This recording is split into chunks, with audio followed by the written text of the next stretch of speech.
জামাতে ইসলাম বড় বড় কথা বলে জামাতকে ঠেকাতে হবে, এই ব্যাপারে আমাদের কমন ইন্টারেস্ট আছে। এখন জামাতে ইসলাম আওয়াজ তুলেছে পিআর না হলে ইলেকশন করবে। জামাতে ইসলাম বড় বড় কথা বলে, আমার কাছে আছে, আমি এটা আপনাদের জেনারেল সেক্রেটারিকে দিয়ে গেছি। দ্য আর্টিকেল অফ সারেন্ডার ৭১ সালের ১৬ই ডিসেম্বর নিয়াজি এবং সেটা সই করেছিল।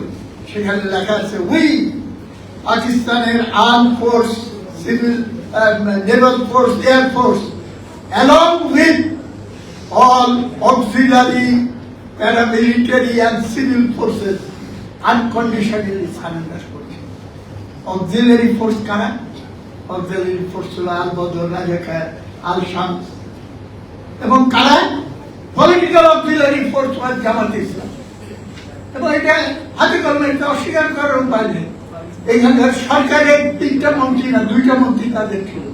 ইট was part of the government, যারা বাংলাদেশের স্বাধীনতাকে হরণ করার চেষ্টা করেছিল, যেমন করেছিল পাকিস্তান সেনাবাহিনী। তার উপর আমার প্রশ্ন, পাকিস্তান সেনাবাহিনীর যদি কোনো ক্যান্টনমেন্ট ঢাকায় স্থাপন করার অধিকার না থাকে, ১৬ই ডিসেম্বর ৭১ সালে জামাতে ইসলামও তাদের অফিস বা সংগঠন করার অধিকার সারেন্ডার করে দিয়ে গেছে।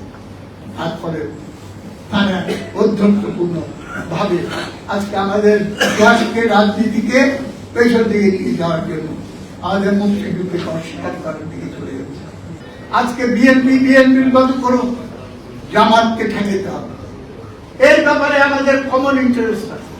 কিন্তু আগামী দিনে দেশ পরিচালনার জন্য একটা কর্মসূচিকে ভিত্তি করে বামপন্থী, প্রগতিশীল, নয়া উদারপন্থী, গণতান্ত্রিক শক্তি, ব্যক্তি, দল, সামাজিক সংগঠন সবাইকে নিয়ে একটা কর্মসূচির ভিত্তিতে এই কর্মসূচি বাস্তবায়ন করার জন্য আমরা সরকার গঠন করব এবং সেইটার জন্য আমরা ইলেকশন করব, জনগণের কাছে যাবো, জনগণের রায় নিয়ে আমাদের এই সরকার গঠন করে এই দেশকে এই পথে পরিচালনা করব।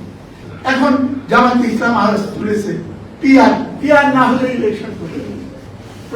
প্রমোশন রিপ্রেজেন্টেশন প্রথম আমরা ২০১৩ সালে না ১৪ সালে আমরা তুলেছিলাম, কিন্তু এইটাকে কন্ডিশন করতেছি কেন?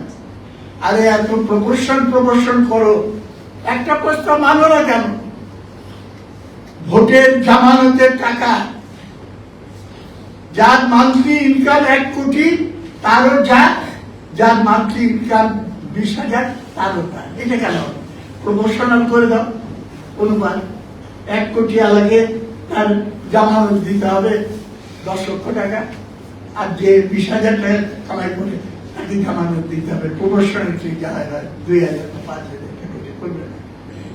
সুতরাং লেভেল প্লেইং ফিল্ড এই কথাটা বলা হয়, কিন্তু হয়তো কেউ মনে করতেছে আমাদের খোঁজ খবর না হবে। আমি আপনাদের দৃষ্টি আকর্ষণ করে বলতে চাই, এই যে নতুন কিংস পার্টি হয়েছে, তারা কি মনে করেছে আমরা যারা কি বলে রেজিস্টার্ড ইলেকশন কমিশনের সঙ্গে নিবন্ধিত রাজনৈতিক দল, বছর বছর আমাদের হিসাব দিতে হয়, অডিটেড রিপোর্ট, নতুন যারা নিবন্ধন পাবে, আমি ইলেকশন কমিশনকে বলবো খালি নিবন্ধনের পরের হিসাব নিলেই চলবে না। নিবন্ধনের আগে মার্সিডিজ আর BMW আর হেলিকপ্টার করে যাও, আর বড় রূপায় টাওয়ারের 2 তলা বিল্ডিং এ অফিস করে বসে থাকো, সেই টাকার হিসাবও গ্রহণ করতে হবে। এবং সমস্ত রাজনীতিকে পরিষ্কার করতে হলে সকলের ক্ষেত্রে পরিষ্কার। আমি আপনাদেরকে আন্তরিকভাবে ধন্যবাদ জানাই এবং আহ্বান জানাই যে দেশকে পরিচ্ছন্ন করার জন্য যে সংগ্রাম, অন্যায়, অবিচার, রুগ্নতার বিরুদ্ধে লড়াইয়ে দৃঢ়তা নিয়ে আমরা আগাই যাব। আপনাদের সবাইকে অসংখ্য ধন্যবাদ। আমি আসছি আপনাদের